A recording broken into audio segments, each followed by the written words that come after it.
Hey man, what country am I from? He doesn't speak proper English. Okay. Did you say blinding? What's going on, you guys? Welcome to another episode of the Knobheads. We are your hosts, Charlie Miller and David Ekunno. And this is going to be the best episode you guys are seeing thus far. Yes, period. Period. Period with an exclamation mark. Correct. If that makes any sense, because it's kind of hard. Period with it an does. exclamation mark. It does. How? It's a period and it's an exclamation mark, of course. Okay. So, Mr. Ekunno, Yeah, what's up, man? What's going on in your life? Give us a quick rundown. Oh, I love this question. Ha! We got to get the updates. The people need to know. They're like, what is this off-brand James Bond doing in his life? The people are sleeping every time I tell you about my life because nothing's happening. I'm working. I tutor once again. That's it, man. You went to a convention where you witnessed like people be able to walk after being paralyzed and shit. Oh, I did do that. Yeah. Okay, so let's. I didn't stay for that bit, but let's talk about it. So my mom, the sweet lady that she is, she's the best lady in the world as far as I'm concerned. Mm-hmm. Shout out to my dudes. Well, she was an arsehole though last week, right?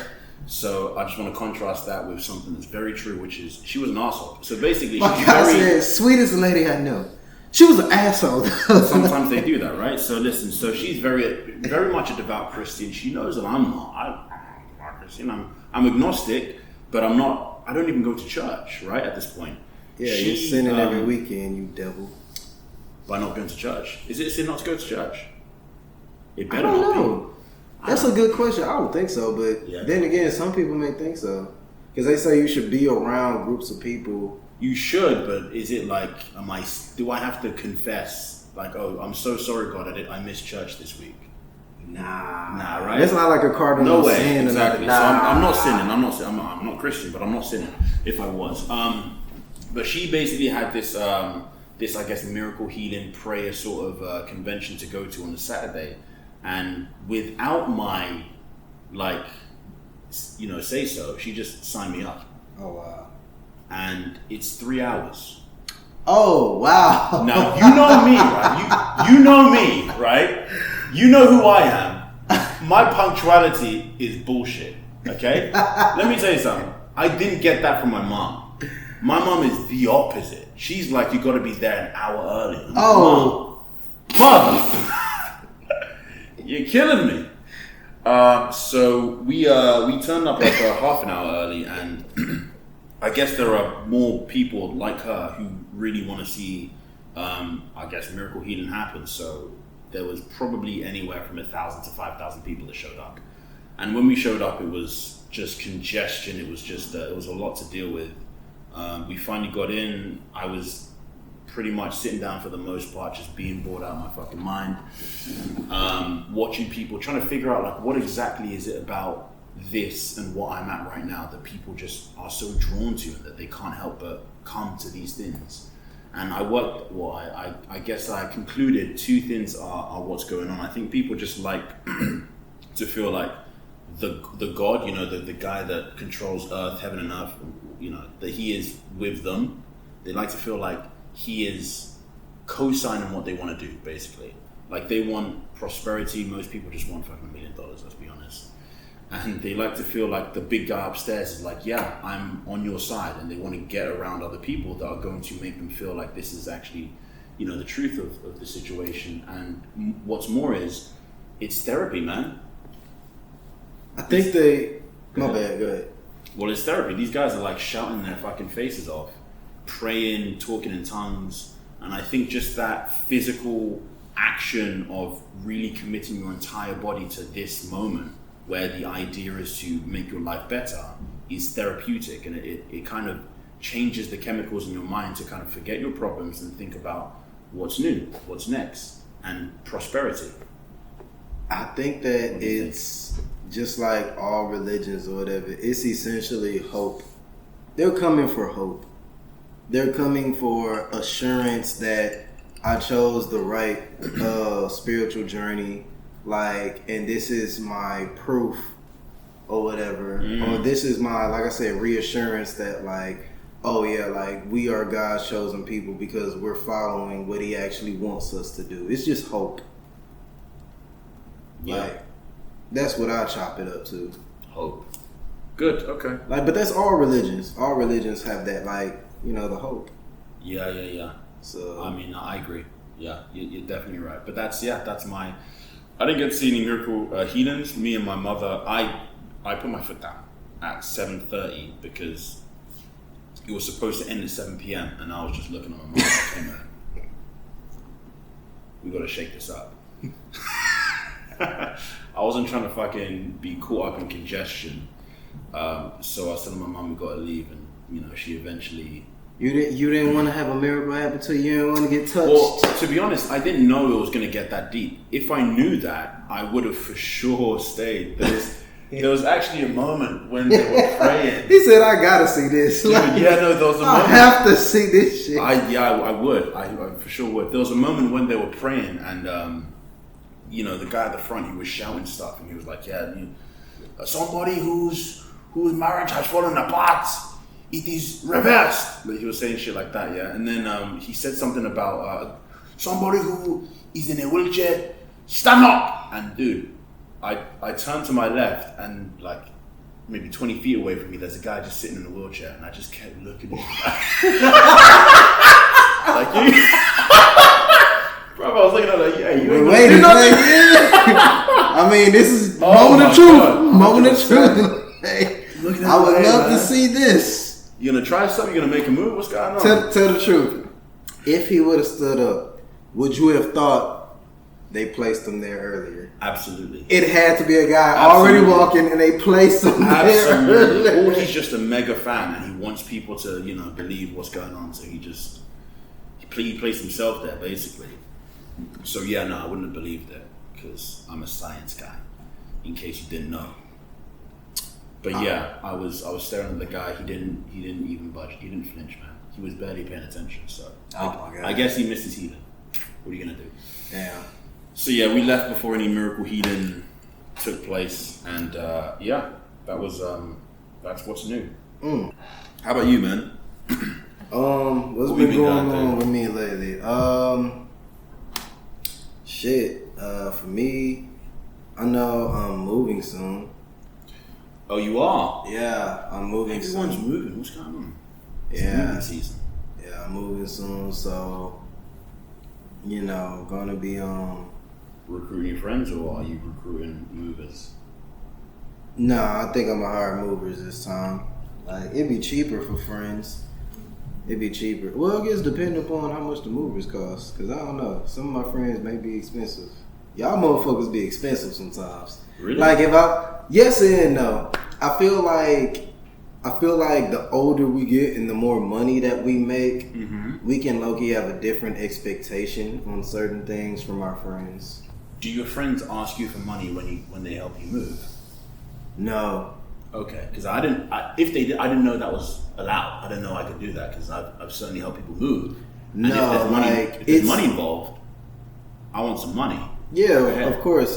Like, I don't want some money. when friends ask I'm a real other person. friends to move, usually it's upon the person asking. Usually they come with the invitation. To pay? Yeah, like, oh, Yeah, hey, can you it's a help big me and I gross. can pay you this? Or, hey, like, if you help me, like, let me, da-da-da, like, then we go out for drinks on me after, like, you know, I got dinner and da-da-da, you know? It's a bit gross if you as a friend are like, oh, you want me to help you move? Well, I mean, if you give me $50, I'll come. But if you Right, exactly. It is gross because if it's you don't like, go fuck yourself. exactly, it's like, are you my friend or should I just hire movers? At that point, like there's a reason why I'm asking friends. Like, Exactly. yeah. All right, let's move into the episode. What we got? Yes. So had a question for you, sir. Oh, I love questions. Yes. What is something non-sexual that someone does that can turn you on or get you thinking about sex with them? But it's non-sexual. What is something that they do basically that you're like, oh, fuck, like this, yeah, like I got a better now. completely non-sexual. but it's non-sexual.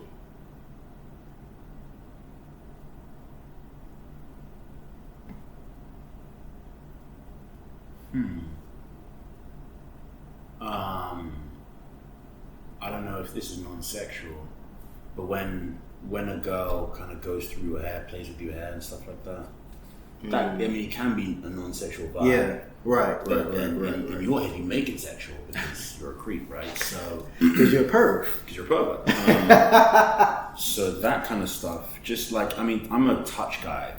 So physical, for your love language, is physical touch is like, where, like number one or something? Yeah. Yeah, me too. For sure. Me too. So any sort of touch that's kind of, you know, close to my core or my head, that gets me going a little bit, yeah. Gotcha. That gets me thinking. That makes me feel close to a person. And if I feel close to a person and I find them attractive, then I want to be closer to them. Right. No, I get that. I think for me, my non-sexual thing will probably be, I think my non-sexual thing would be just them flexing in a not cocky way, but flexing their intelligence. Showing their intelligence then. Yeah. Just flexing kind of implies cockiness. Okay. Yeah. So an intelligent girl. Yeah, like when I can tell somebody knows a good amount in the subject matter. So when you go to the doctor's office, you're just fucking horny. This nigga. You just turn the fuck on. Oh yeah. Tell me more about the anatomy. Yeah. Tell me about the valves. What are you talking about? Oh yeah. Tell me about that bypass. What are you saying? Coronary artery what? Cardiovascular what? Cardiovascular. Busted. Nah, but yeah, when a woman shows like her intelligence, something, because it shows that, like, yo, like, when it comes to this particular thing, or just even in general, whatever, like, you put your nose to the grind, you study, you know what I'm saying? You got your wits about you. Like, you can be in a room full of people talking about this and know what the fuck you talking about and stuff, and you can do it confidently. I like intelligence. So you like confident intelligence, and if it's not confident intelligence, maybe that doesn't have the same effect on you? Because certain people are intelligent and they're not that confident with it. Nah, it has the same effect, honestly. Like, if I can tell, because I can tell if somebody's intelligent, but they just don't really say too much. Yeah. Or they just don't really, like you said, they're not confident in talking about it, but when they do talk about stuff, it's like, damn, you actually know a decent amount about this shit and stuff. Yeah. You know what's crazy? Is, to me, that shows maybe even more intelligence. Because I am a firm believer up in the more you know, or the more intelligent you become, the more you realize how dumb you really are. If that makes any sense. Like, the more you realize, I really don't know shit. I know that, because I'm an intelligent person. I know that. This nigga. But, like, no, the more you realize, like, I really don't know shit. It's like, I know shit, but I really don't know shit. Yeah, 100%. I identify as, no, I completely understand that. I agree with that. The more you do know, the more you realize how much you don't know. And what's more is, I don't know the percentage, but a lot of intelligent people they're so intelligent that they're kind of self-conscious. So they realize that some of their ideas might be taken, the wrong way, or they realize how much they don't know. You have a lot of people who are confident, but they ain't saying anything. We talked about this. We have? Remember we was talking about, like, we said something. We was on the phone with Ham, actually, and remember we was talking about, like, you was saying sometimes you wish you had my confidence, right, when it comes to, like, doing things, because you'll think about something so much and it'll take away from your confidence because of Like, yeah, that's a real thing. Yeah, it is. It is a real thing. I mean, some intelligent people are just fucking, they will spearhead it. But yeah, for some reason, intelligence can actually make a person less confident in their ability to do stuff because they know the actual risk. Yes. Yeah. That's it. That's what it is. Because they're more in tune with the risk. When if you're just, for lack of a better word, stupid. You don't give a fuck because you don't even know what the risks are. You're just walking into a room. I don't give a fuck. I just say whatever I want to say. And that sounds confident because you're not realizing how dumb what you're saying could sound. Right. Exactly. It sucks, but it's true. It's so funny. It sucks, but it's true, and it's like, wow, like I wish I had that confidence. You just want best of both worlds. That confidence / ignorance to be able to like just speak about something or just say something so profoundly and just live in that. Yeah. Like. Yeah, that's the goal. That's the mission. 100%. Okay. Good question. What do you love? I guess it's kind of like piggybacking off the other. What do you love about women? Their breasts and the other part's cool too. If you had to think about it, what do you love about women that can't lead back to some type of sexual nature?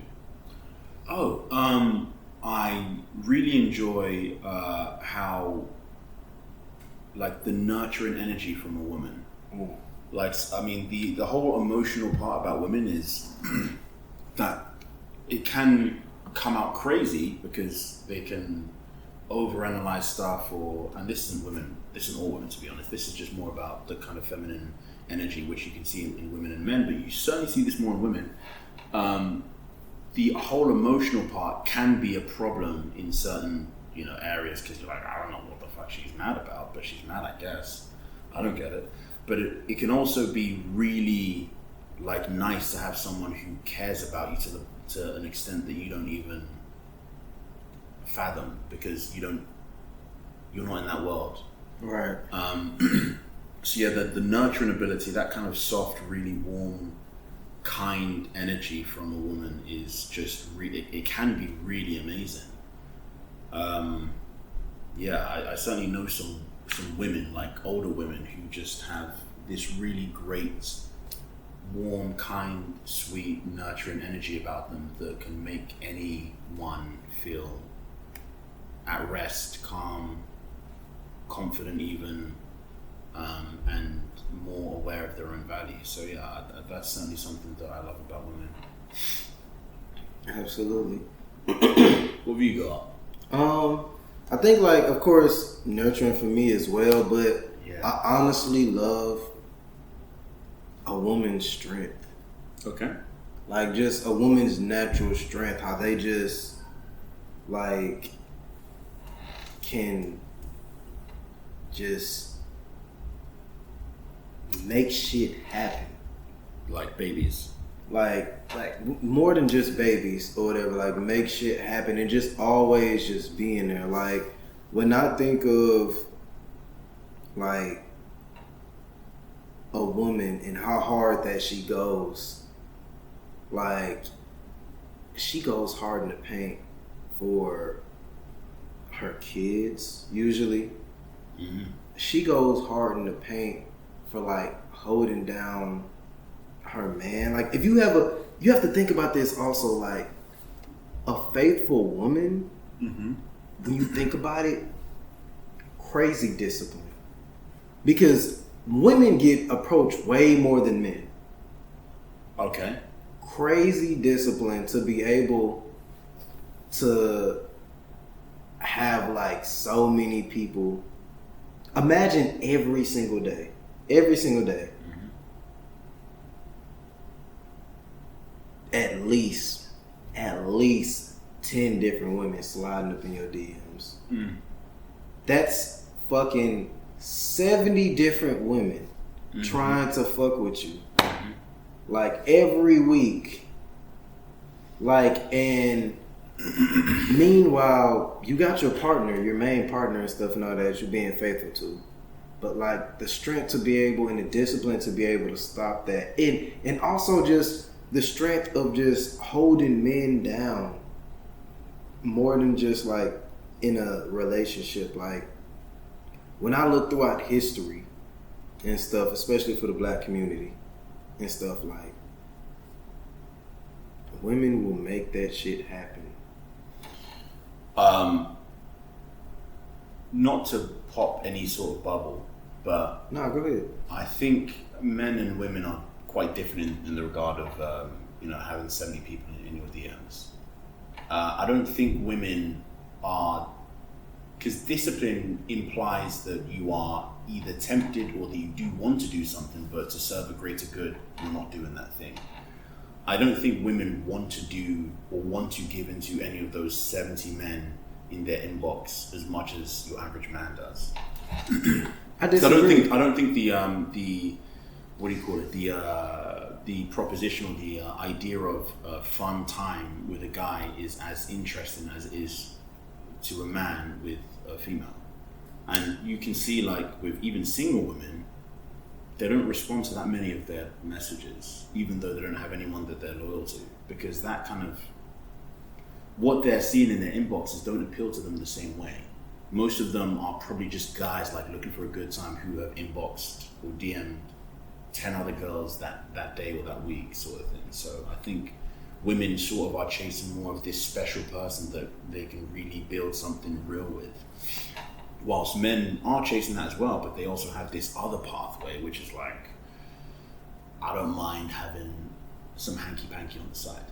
Right, because it's our innate nature to, well, it's human nature to want to sex, yeah, to want to have sex or whatever. But it's different because I mean, I don't know. I can't really describe. I thought I knew why it's different. I thought I understood because, you know, as the man being the person with the, let's say, key, with the fucking penetrator, it's a different thing to accept someone inside you versus push yourself into someone else's. It feels easier. It feels less invasive. But then I thought about gay people and how they take everything about male sexuality, and because there's the duality of both of them being men, they get it on all the fucking time. Yeah. And someone's taking that cock, right? Someone's taking it inside. I mean, there's some gay couples where they do each other. Exactly. So, yeah, I don't know what exactly is the reason why, but it seems very obvious to me, at least, that being a woman, sex is much more, it's much more visceral. There's much more that you feel like you're sacrificing, that you're giving up, versus being a man. It's less invasive. It seems easier to do. Yeah. But still, good point though. Yeah, absolutely. Okay, ooh, here's a good one. Go ahead. So to help the communication barrier between men and women, do you think that we should be speaking more in women's language? Or do you think women need to listen more in men's language? It's got to be both, right? There is no conversation without compromise. It's got to be both. I think on both sides there's a problem. We don't. I don't know what it was like back in the day. I keep referencing back in the day as if but I don't know what it was like. But I just know in this present day, it feels like there's not enough communication. There's not enough willingness to understand each other. I think that's one of the big pieces. Yeah. Like we are not playing on the same team as men and women. We feel like we're in different opposing teams. Right. And we need to like outdo each other or win over the other person. Do you watch Love Island, or have you watched Love Island? I think I've seen the episode before, yeah. Okay, have you seen Love Island UK? No. Okay, UK is different to US, and one of the big major reasons I much prefer watching Love Island UK, even though I've only seen one season, but it's because they understand that it's a team effort to find love, whilst in America it's very competitive. It's like they're trying to beat each other to the same girl. But in the UK version, you'll see like women and men consoling each other and helping each other find someone else who isn't them. That's huge. That's huge, right? That like it's what it sounds like, which is, I say this all the time. Go ahead. It's what it needs to be is not me versus you, but us versus the problem. Yeah, 100%. That's I say that all the time. Like, it's not me versus you. Like, I have my point, I understand that. You have your point, you understand that. Da da da da. But like, we understand that this is the issue. How can we both work together? Yeah. To make sure that we can solve this issue. 100%. And what's more is, even if the both of you realize that you're going to have to go your separate ways because maybe there's incompatibility issues or you guys just can't get over something, you got to realize like the dating market is a pool. Like this is the place that it's an arena even. This is the place that we're all going to be. Mm-hmm. We're finding more people to talk to in this same dating space. So if you burn someone or if you do something because you have defense mechanisms and you hurt someone for that reason, they go to the next relationship with that bullshit. And you go to the next relationship with your bullshit. And you'll go into someone else to talk to who's been bullshitted by some other motherfucker. And it's like, do your part for the dating market so that people can feel empowered, so that people can feel good about themselves, so that people can walk into the next relationship good. And they can potentially find the best thing that they can find from that interaction. And if they're not the one, that's fine. They'll go on to the next person and hopefully you find the one that they're going to settle down with. But like we are pulling each other down constantly in our interactions between men and women, I think. Yeah, I mean, I was kind of hinting at this. I had a conversation with Morgan, which by the way, y'all should check her out. She got her own podcast and stuff called That's My Baby Daddy. Put the name up here. Right. Cool girl or whatever and all that. Very interesting points of view. But I was having a conversation with her, I want to say a couple days ago, and we were talking about, like, you know, men and women working through issues together and stuff, and how, like, there's so many people separating nowadays and stuff. And we were saying, yeah, there's a bunch of different factors that play into that nowadays, like, of course, women not having to depend on a man to actually have a normal, comfortable living life and stuff. This ain't like our grandparents or great-grandparents where women couldn't even have a bank account and stuff and all that. Like, only men and stuff, or they didn't have the same exact rights, the same type of pay. So you had to depend upon a man. You had to live with a man and put up with his bullshit and stuff. Interesting. But I was telling her, I was like, yeah, that's a factor. I was like, but another factor in that, I think a lot of people nowadays take trying to be, oh, this is just how I am, and they take it too far. Like, it's like, oh, okay, I understand, like, you know, like, you are who you are, you don't want to compromise some core, like, values, this, that, I get that. But at what point is it, nah, you just need to be an adult and evolve? You just need to be an adult and unlearn some bullshit and relearn some shit that's actually going to help you as a person in your relationship and stuff. Like, stop bullshitting, actually be intentional. Please, Lord, be intentional up in whatever this issue is, up in fixing it. Yeah. Because there are people out there who will say, like, oh, this is just how I am, no, that's bullshit. You need to actually be an adult. Or, oh, I'm trying in this area or this, you know, field and stuff and all that. And it's like, but are you really trying? Because I've seen what your trying really is. You give 200% effort when you're trying to do ABC, but when it comes to this issue in our relationship, you drag your feet and you give minimal effort and say you actually tried, and it's like, did you really? Because I know what your trying really looks like. Yeah. People need to do some inventory and have some introspection and think about what they're doing. 100%, yeah. Yeah, like 100%.